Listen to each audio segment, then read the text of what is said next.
ஆன்மீக அன்பர்கள் அனைவருக்கும் வணக்கம். உங்களை எல்லாம் இந்த ஆன்மீக சேனல் மூலியமாக சந்திக்கிறதுல நாங்கள் ரொம்பவும் சந்தோஷப்படுறோம். நாங்கள் போடுற வீடியோ எல்லாம் உங்களுக்கு பிடிச்சிருந்ததுன்னா நீங்கள் லைக் பண்ணுங்கள், ஷேர் பண்ணுங்கள். குளத்தூர் பாபா டெம்பிள் சேனலுக்கு நீங்கள் சப்ஸ்கிரைப் பண்ணுங்கள். நீங்கள்லாம் எங்களோட வரும்பொழுது இன்னும் நிறைய விஷயங்கள் நாங்கள் சொல்ல கடமைப்பட்டிருக்கோம். இன்றைக்கி அன்னாபிஷேகம் அப்படிங்கிறத பற்றி ஒரு சின்ன பதிவு உங்களுக்கு கொடுக்க போகிறேன். சிவபெருமான் என்றாலே அவர் ஒரு அபிஷேக பிரியர். அன்னம்னா என்னன்னு தெரியும் எல்லாருக்கும், சாப்பாடு. இந்த சாப்பாடு எப்படிப்பட்டதுன்னா பிரம்மத்திற்கு சமமானது. பிரம்மம் என்கின்ற அந்த அன்னத்தை உட்கொண்டுதான் எல்லா உயிர்களும் பூமியில் நிலைத்து நிற்கின்றன. அதனால அன்று சமைத்து ஆற வைத்த அன்னத்தை சிவபெருமானின் திருமேனி முழுவதுமே மறைத்து அந்த அன்னத்தை என்ன பண்ணுவாங்கன்னா காத்தால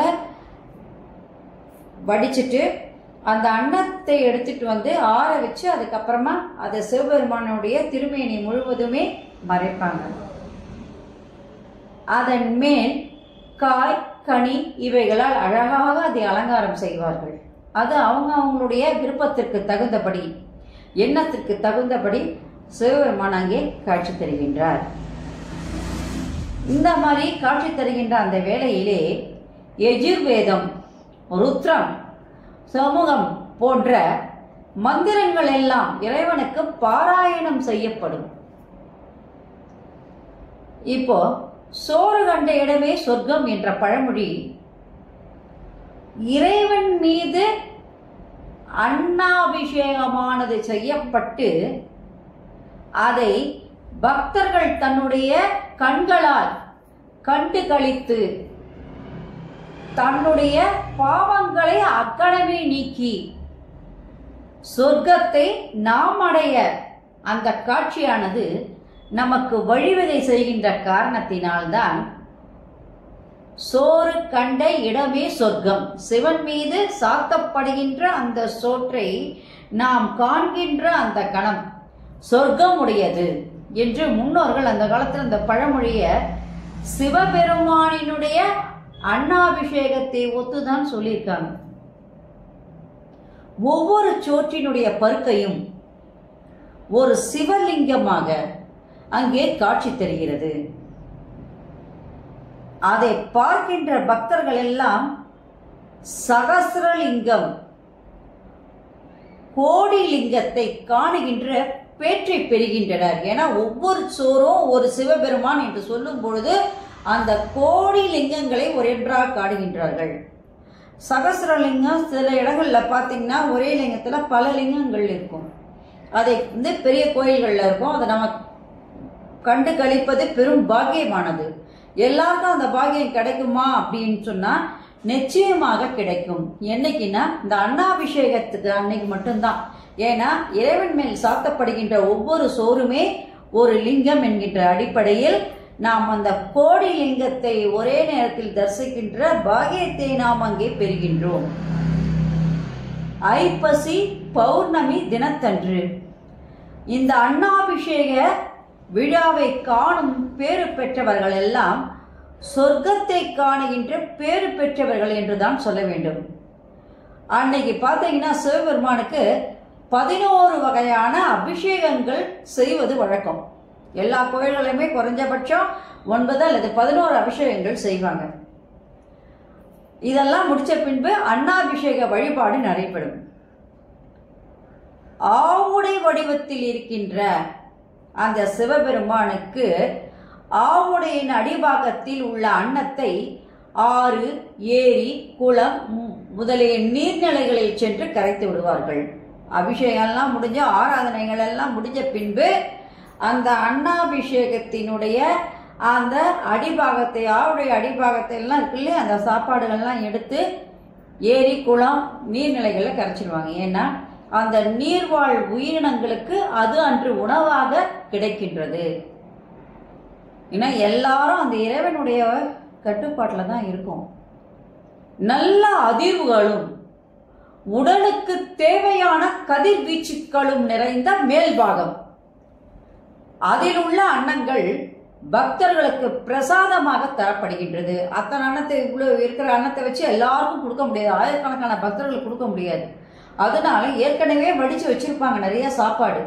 அதனால் இறைவனுடைய இதில் வந்து பாதத்தில் வச்சுட்டு இறைவன் மேல் இருக்கின்ற அந்த அன்னத்தை எடுத்து இதோட சேர்ந்து கலந்து அதுக்கு தயிர் ஊற்றி ஏதோ ஒன்று பண்ணி என்ன பண்ணுவாங்க, எல்லாருக்கும் பிரசாதமாக இங்கே தந்து விடுகின்றார்கள். அம்மை அப்பனான அந்த இறைவன் இந்த உயிர்கள் எல்லாம் வாழ்வதற்கு அன்னத்தையும் கொடுத்து நம்மை காத்து ரட்சிக்கின்றார். அந்த அடிப்படை தான் நம்ம அன்னைக்கு இறைவன் மேல் சாத்துகின்ற அந்த அன்னத்தை உண்பதாகும். ஆகாயத்துல பார்த்தீங்கன்னா திறந்த வெளி ஆகாயம், அந்த திறந்த வெளி முழுவதும் காற்று. இப்ப நாம் அந்த அன்னத்தை சமைக்கிறோம் அப்படின்னு சொன்னா நிலத்துல என்ன பண்றோம், நிலம், அந்த நிலத்துல ஒரு அடுப்பை வச்சு அந்த அடுப்பு மேல என்ன பண்றோம், ஒரு பாத்திரத்தை வைக்கிறோம். அந்த பாத்திரத்துல நீரை ஊற்றுகின்றோம். அப்புறம் அடுப்புல என்ன பண்றோம், விறகு வச்சு நெருப்பை மூட்டுகின்றோம். அப்ப அந்த நெருப்பை மூட்டும் பொழுது அந்த சாதமானது, அந்த அரிசியானது வென்று சாதமாக மாறுகிறது. அந்த சாதத்தை ஆற வச்சு மறுபடியும் நம்ம அன்ன அபிஷேகம் செய்வதற்காக இறைவன் மேல் சாத்துகின்றோம். அப்ப அந்த பஞ்சபூதங்கள் ஒன்று சேர்ந்துதான் ஒரு அன்னமானது தயாரிக்கப்படுகின்றது.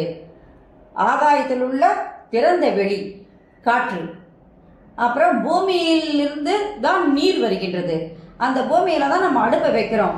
அந்த பூமியிலிருந்து வருகின்ற அந்த நீரை அதில் ஊற்றி நம்ம அந்த சாப்பாட்டை நெருப்பினால் நம்ம மூட்டுகின்றோம். அப்போ பஞ்சபூதங்களும் அதில் அடக்கம் என்பதுதான் முக்கியமானது.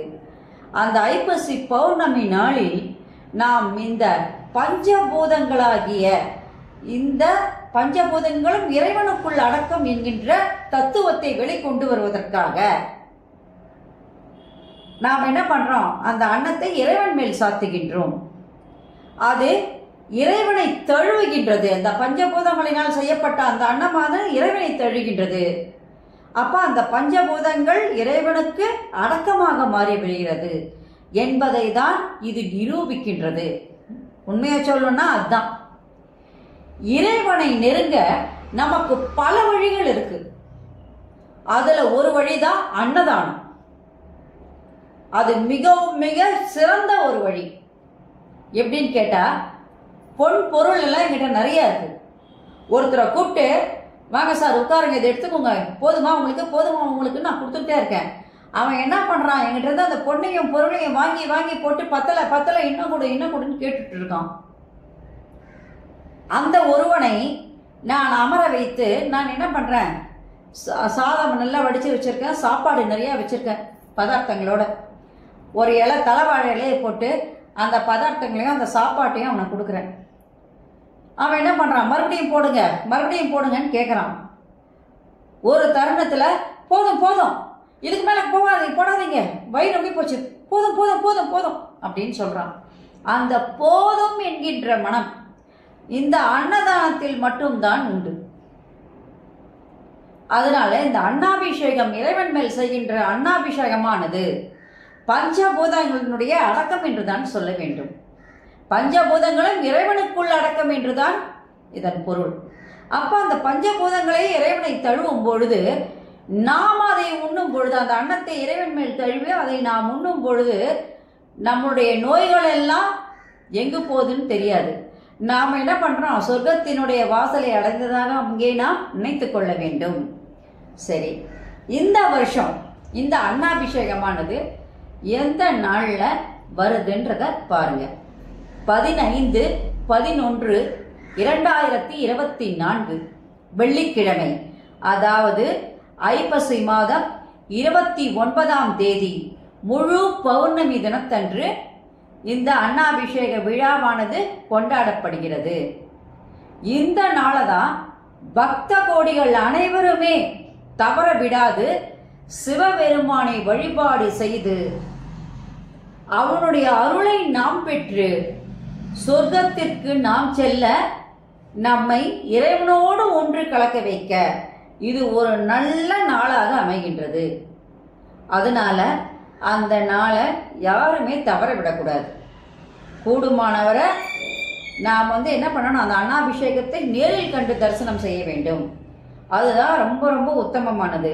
ஒருவேளை ஆஃபீஸுக்கு கோயிலில் போக முடியல அப்படின்னு சொல்கிறவங்க இறைவனை நம்ம மனசால நினைச்சா போதும். ஏன்னா அது வந்து யூடியூப்லேயும் சரி, நீங்கள் உங்களுக்கு வந்து தொலைக்காட்சியிலையும் போட்டுக்கிட்டு தான் இருப்பாங்க வரிசையாக.